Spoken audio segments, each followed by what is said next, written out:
Welcome back to the weekend, everyone. Now, Donald Trump's business empire, it is facing its biggest test ever. Hundreds of millions of dollars in fines, and it's an amount every single day. On Friday, a New York judge ruled that Donald Trump and the Trump Organization must pay more than $450 million. And that number includes interest, which continues to accrue. And the reason? It's because he inflated his wealth for financial gain. Trump is also banned from running his business in New York for 3 years. So with this ruling, it seems as though the emperor has no clothes. So let's look ahead to the future of his empire under the weight of these fines and whether it can really survive. Joining us now is New York Times investigative reporter Suzanne Craig. Woo.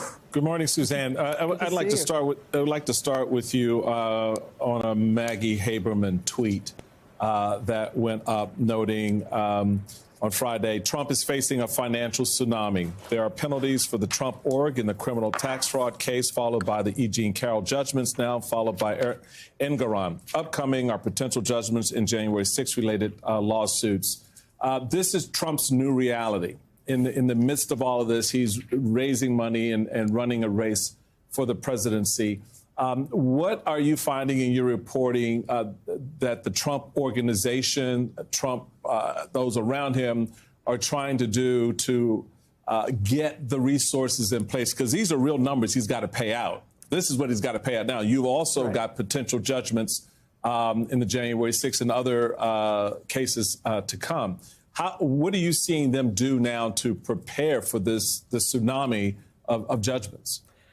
Right, and this is real. This isn't that he can just someday pay it. It's going to be a couple years down the road. He has to, within a matter of weeks, come up with either the cash or a bond. And the New York Times has reporting out yesterday that he is, in fact, looking for a bond and the resources just to get that together. It's going to be difficult for him even to post that appeal bond because anybody who's going to do it's going to know the risk they're taking on. But right now, they're just trying to get that into place just as a starting point. I think this is some of the New York Times reporting. I'm sorry, Simone. I just want to make sure we get this in that you were just referencing, Sue, which is that between the defamation case judgment and the $450 million he owes after Justice Engoron's ruling, Trump might run out of cash. That does not mean he will run out of money. He can sell one of his properties or seek a new mortgage to raise cash. I wonder, Sue, if that's part of the reason that he is now selling sneakers and perfume. Well, I think that's going to bring in something. Those sneakers probably aren't going to quite get him there. He was out yesterday selling sneakers at SneakerCon, and I like sneakers. Emphasis on con. and also perfume, Success 40, or what's it called? Yeah, I think Success 47. Victory 47. Oh, yeah, his old perfume was Success, but Victory 47. But he's got to have, for even to meet, if he were to do even a cash component, he has to have something that's completely liquid because this has to be posted within a matter of weeks. But it looks like he's sort of going out now, and it's called like an appeal bond, which is he has to get it's an insurance company, a financial institution, to put up a bond, and it's got to be 120% of the value. And the other thing to remember on this and all the judgments that he's faced is whatever number you hear the day it comes out, that is going up. Simone said every day, and that's a huge interest rate. The judge, when he put down his decision on Friday, said it's 9% unless otherwise stated in the statute, but it looks like a lot of it could be 9%. I haven't gone to the statute to see if there's exceptions, but that's a huge interest rate. Simone, there are viewers who, just like we just sometimes have a countdown clock to a big event, want a little clock in the corner of the screen that shows you all of that interest accruing. I mean, I think we need to actually get the clock, so hopefully we can work on that ourselves. Alicia raised the New York Times reporting and read the part that was the question that I had. How is Donald Trump still able to get mortgages and work with banks? I mean, our colleague Lisa Rubin has noted that since the judge's decision, people have assumed that Trump can't borrow from any major bank, but that's not the case according to a finance friend of hers. So how is this able to continue to happen? An appeals bond is a different animal than the lending. He's not going to be able to now go to banks and get a loan. And while he was president and since he left office, you know, I think a lot of people, when they think about Donald Trump's banking relationships, they think of Deutsche Bank, because Deutsche Bank had done so much lending with him. Well, what a lot of people don't know is in recent years, Deutsche Bank has sort of exited the scene, and he has gone to a little-known lender in San Diego called Axos Bank.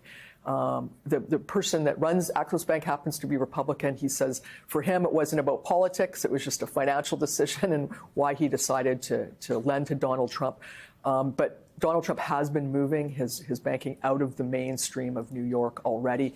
I don't see him getting loans. In fact, another thing that was not noticed, I think during his presidency, there was so much going on, is just that Donald Trump has been shrinking his financial holdings. He sold, well known, the old post office hotel that he had the operating lease to in Washington. He sold the operating lease to a golf course that he had in New York. And he's also been quietly selling condominiums around New York and buildings that he owned. He sold a house that he owns in LA. He's been, I don't know if stockpiling the cash is correct, but he has been selling down, and we don't know how much cash he has on hand. He says it's, was last year close to $400 million. But I'm always careful when I talk about that cash on hand, because it can be 200 and 300 on one day, and the next day it could be zero if he has to make a payment on something. So we really don't have a lot of visibility into his cash position, but we do know he has been selling assets that in recent years that should have raised cash. And now he's selling sneakers, so he may have a little bit more cash today than he did. So that is one part of the ruling, right, which is the financial penalty. There's also the reality of his being barred from doing business in New York for the next 3 years. When I interviewed Michael Cohen, we had one of the first responses from Michael Cohen right after this news broke. He said to me, I'm not sure who's going to run the business. Right? Who it is that they would put the business into the hands of. And I wonder if you have any reporting on who there is in terms of a line of succession who could potentially take this business over. We're also talking with Michael Cohen in a few minutes. Yeah, no, but I don't really think there is. I think this is going to sort of be on autopilot, and you're going to have a How is the business on autopilot, though? I think it has been for a little while. I mean, they're shrinking already. I mean, when they entered, I remember when Donald Trump first got elected, the kids were talking about doing a new brand of hotels, and they weren't going to do international deals, but they at least had some growth plan. And this thing has been in shrinkage mode since he got into the White House. And you're going to now continue to see that because he's got to meet these payments. They are big. Like, we're not going to see any more growth. And he's got managers at the golf courses. I mean, those are the main things that need running. It's not like he's got a complicated business. He's got golf courses and a few office towers, and those office towers are also, golfing is not a growth proposition, and the office towers, really coming out of COVID, people just haven't come back to the office. So it's another problematic area, but you need managers for that. You don't need a visionary at the top when you're shrinking your business down. Speaking of that, so go ahead, Michael. No, the idea of shrinking the business down, I think, is an important aspect of this because I've watched you cover Trump for a while now, and with incredibly insightful reporting. And I'm curious, and I'm not asking you to play psychologist on a Sunday morning, but go ahead. Okay, sure. But there is, from my experience having worked with Donald Trump and yours in covering him, there is a psychology here that's at work with him. This shrinking down of his brand, of his identity, tied to those assets that you mentioned. How do you see that sort of affecting his behavior going forward? Does he lash out more? Does he become more defiant? What should we be looking for as a consequence of these judgments, the pressures of running for president, and the fact that the gold sneakers probably ain't going to bring him but a little bit of change? Right, and I think for Donald Trump, the pressure of having all of these different cases that he's got to deal with every day is incredibly difficult. But coming back to the business, the stuff that I cover, I think this has got to be really hard on him when you think his identity is so tied up in this.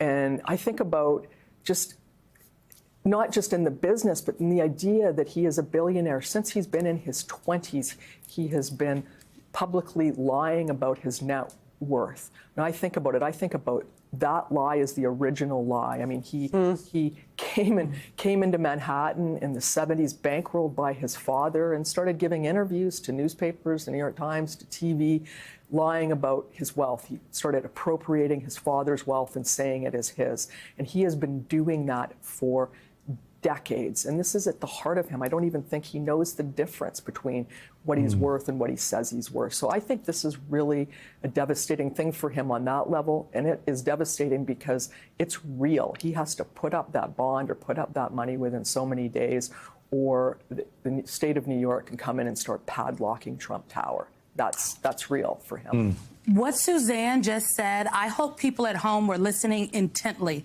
Since Donald Trump has been in his 20s, he has been lying about his net worth. I used to work at the White House in the federal government.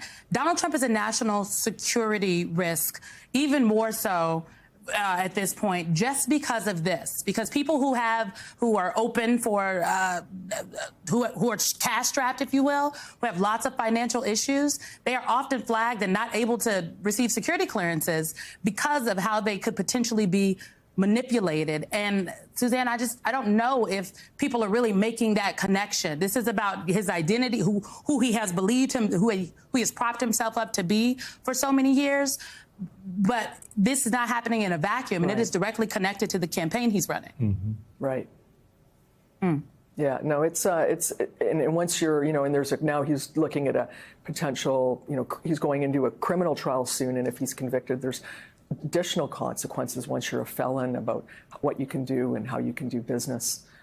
So this is stacking up now, and this money is not hypothetical. It's real. He's going to have to pay it or come up with the bond very quickly. And they're scrambling up at Trump Tower to figure out how to deal with this. If it makes you feel any better, I have already put evac on alert. He's ready to go if it comes to that. General, I can assure you. Hey, General, let me into the war room to see you, so I had to hack my way onto this frequency. This better be critical, Willie. Sir, come on, what is it not, please? Okay, couple of things. I'm running low on the dough. I was thinking about taking a couple of months sick leave, maybe starting today. And, oh yeah. I intercepted a transmission from Megatron. Then send it through. Yes, sir, right away, sir. And so I was so damn weird, caught on the other stuff. This is your last warning, insects. Relinquish what remains of the Allspark. So who's the insect? You? What? Who's the insect? Protect you. They were defeated on our world, and we will defeat them here. This was just a diversion. Security, please bring him up.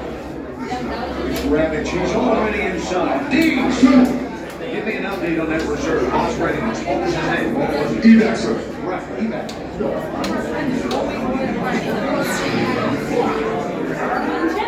She's right in front.